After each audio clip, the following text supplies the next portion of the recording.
اعوذ باللہ من الشیطان الرجیم بسم اللہ الرحمن الرحیم. یہ سورہ مائدہ کی آیت ہے اور آیت نمبر جو ہے یہ ہم لوگ 54 آیت تک کا تلاوت اور بیان سن چکے ہیں. آج انشاءاللہ آیت نمبر 55 کی تلاوت. اس میں اللہ تعالیٰ نے سماجی زندگی کے بارے میں بتایا ہے کہ کن لوگوں سے دوستی رکھی جائے کن لوگوں سے نہیں رکھی جائے. تو بہت اہم آیت ہے, غور سے سننا چاہیے. انما ولیکم اللہ ورسولہ والذین آمنوا الذین یقیمون الصلاۃ ویؤتون الزکاۃ وهم راکعون. تمہارے دوست تو بس اللہ اور اس کے رسول اور ایمان والے ہیں جو اس طرح نماز قائم کرتے ہیں اور زکوٰۃ دیتے ہیں کہ وہ اللہ کے آگے جھکے ہوئے ہوتے ہیں.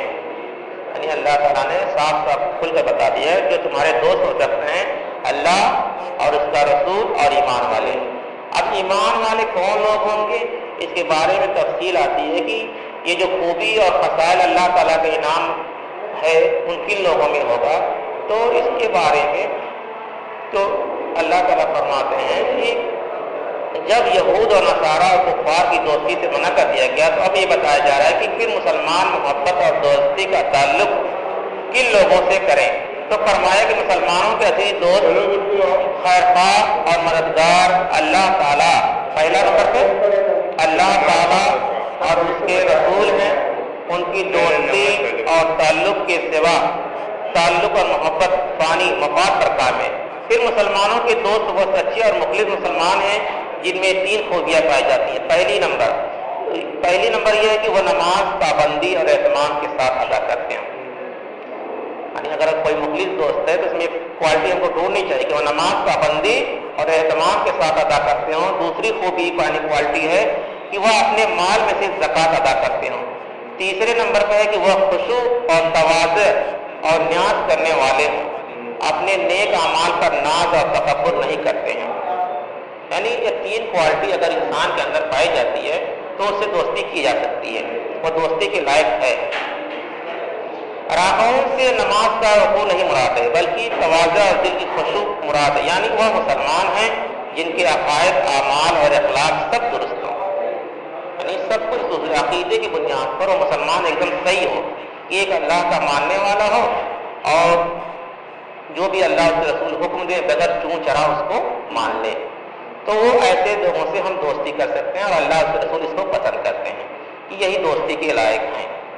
اب آگے اللہ تعالیٰ فرماتے ہیں کہ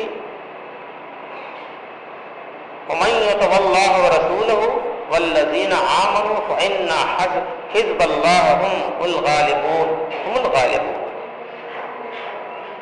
اور جو شخص اللہ اور اس کے رسول اور ایمان والوں سے دوستی رکھے گا تو بے شک اللہ کا گروہ غالب ہے. یعنی یہاں پہ تم صاف کھل کے بات بتا دی گئی ہے کہ ایمان والوں کس سے کہ جو شخص اللہ اور اس کے رسول اور ایمان والوں سے دوستی رکھے گا تو وہ غالب ہو کر ہی رہے گا. یہ اللہ کا وعدہ ہے, کسی انسان کا وعدہ نہیں ہے. تو پھر اس سے مراد ہے کفار کی کثرت. یعنی ہوتا کیا ہے کہ کفار کی کثرت یعنی کافروں یعنی جو اللہ اور اس کے رسول کا انکار کرنے والے لوگ ہوں, چاہے عیسائی ہوں, یہودی ہوں, جینزم ہوں, ہندو ہوں, کوئی بھی مذہب کے ماننے سب اگر اللہ کا انکار کرتے ہیں, اگر ان کی کثرت ان کے مقابلے میں مسلمانوں کی تعداد کی کمی دیکھ کر شبہ ہوتا ہے کہ تمام دنیا سے دوستی ختم کر کے صرف مسلمانوں ہی کی ساتھ دوستی پر اکتفا کر لینے سے تو زندگی گزارنا کے ساتھ صرف دل دشوار ہو جائے گا. اور آج یہی مسلم ممالک سوچتے ہیں. کیا سوچتے ہیں؟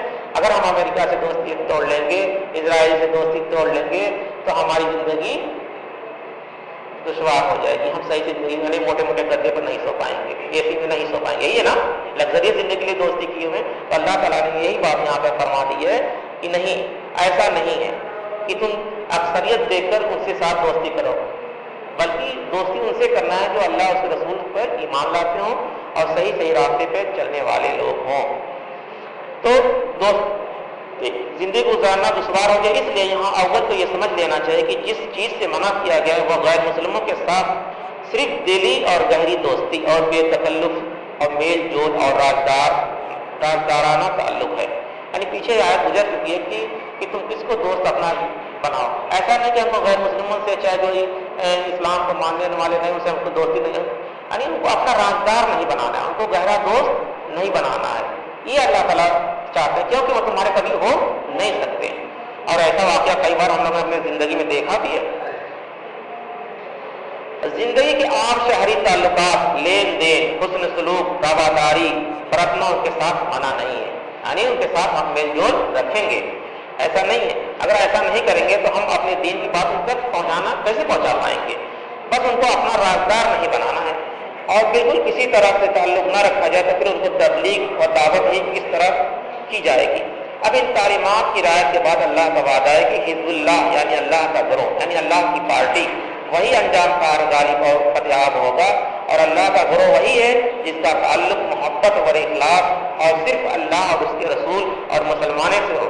غیر مسلموں کے ساتھ موالات اور دلی محبت کا تعلق نہ ہو، چاہے ان کے کتنے ہی قریبی رشتے دار ہی کیوں نہ ہو. افسوس ہے کہ آج عالم اسلام کے زوال المسلم کنٹری اور زب و حالی کا سبب یہی غیر مسلموں اور خصوصاً یہود و نصارہ کے ساتھ موالات اور محبت ہے.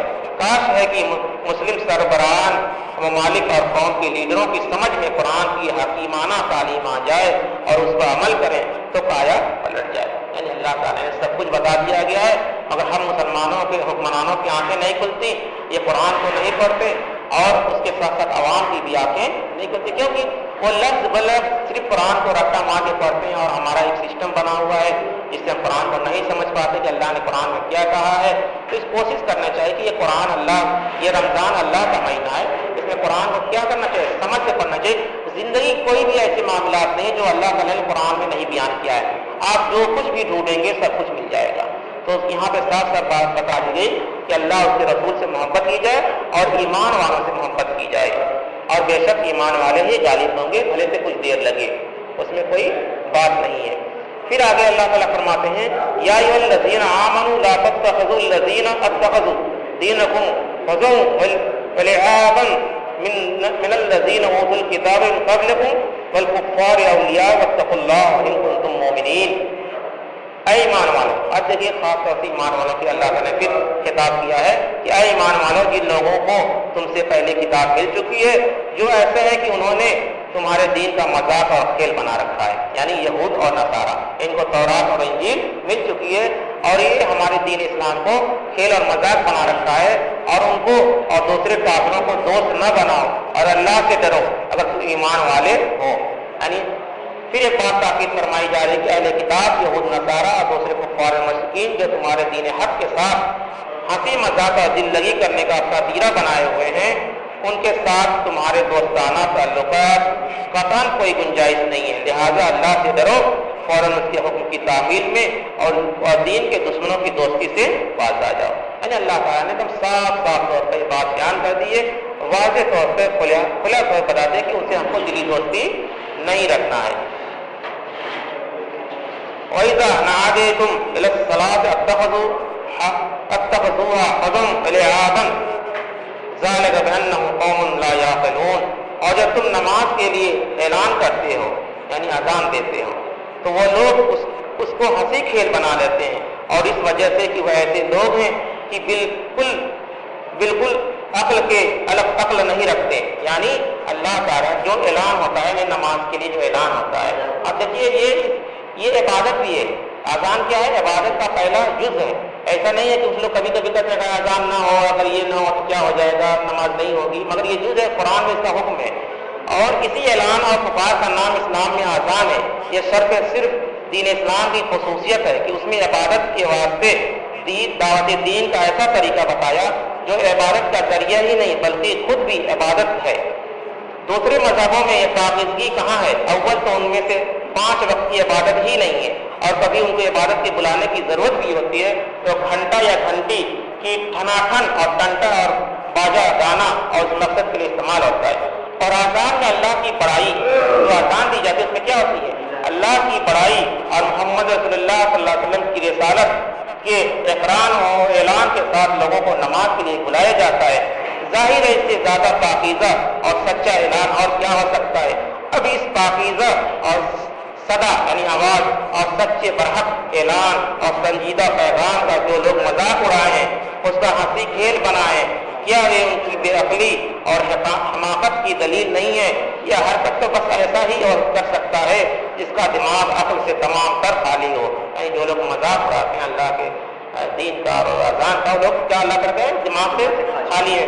بعض روایت میں ہے کہ ایک روایت میں سن لیجیے، بہت اہم حدیث میں ہے کہ بعض روایت میں ہے کہ مدینہ طیبہ میں ایک نصرانی تھا، یعنی عیسائی. جب وہ اذان میں اشہد ان محمد رسول اللہ سنتا تو کہتا ارحق اللہ الکاذب، یعنی جھوٹ، یعنی اس کا ترجمہ یعنی جھوٹے کو اللہ جلا دے. یعنی وہ جب اشہد ان محمد رسول اللہ کہا جاتا تھا تو کہتا تھا کہ یعنی جھوٹے کو اللہ جلا دے. اتفاقاً ایک رات کو جب یہ سو رہا تھا تو اس کا نوکر کسی ضرورت سے آگ لے کر گھر میں آیا. اس کی چنگاری اڑ کر کسی کپڑے پر گری اور سب کے سو جانے کے بعد وہ بھڑک اٹھی اور سب کے سب پورے گھر پر جل کر خاک ہو گئے. یعنی وہ دعا کر رہا تھا، اللہ کے رسول صلی اللہ علیہ وسلم کے لیے خود ہی خاک میں مل گیا، جل کر مر گیا. ہاں مولانا شبیر عثمانی صاحب نہیں، یہ مولانا غیاث الدین صاحب کی. ہاں، تو یہ آیت میں اللہ تعالیٰ نے یہ بتایا کہ آزاد جو ہے اہم حصہ ہے، جز ہے، دین کا ایک جز ہے. اس کو کسی بھی حالت میں چھوڑا نہیں جا سکتا ہے. اگر کچھ بعض لوگ ماڈرن ٹائپ لوگ جو مسلمان بھی کہتے ہیں اپنے آپ کو اس طرح کے، کبھی کبھی وہ اپنا اسٹیٹمنٹ جاری کر دیتے ہیں، مگر ہم کو صرف اللہ اس کے اطیع اللہ و اطیع الرسول، ہم نے اللہ اس کے رسول نے جو حکم دیا ہے اور یہی آئیڈیل ہے ہمارے لیے یہی آئیڈیل ہے. باقی سب سے خطائیں غلطیاں ہو سکتی ہیں، اور اللہ اس کے رسول کے جو حکم نازل ہوا اس کو ہم کو ماننا ہے بے گر چوں چرا، چاہے ہمارے سمجھ میں آوے چاہے نہ. یہ ہماری غلطی ہے، کب ہم اس کو سمجھ پاتے ہیں، ہماری عقل کہاں تک پہنچتی ہے.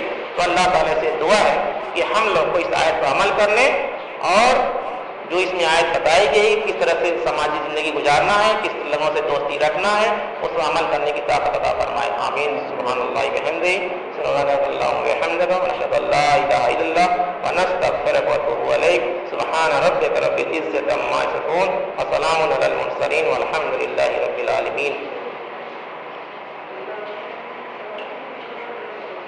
تفسیر جو ہے مولانا شبیر عثمانی، ہاں قریب سب کا ایک ہی روایت، یہی جیسے حوالہ لیا جاتا نا. مولانا شبیر صاحب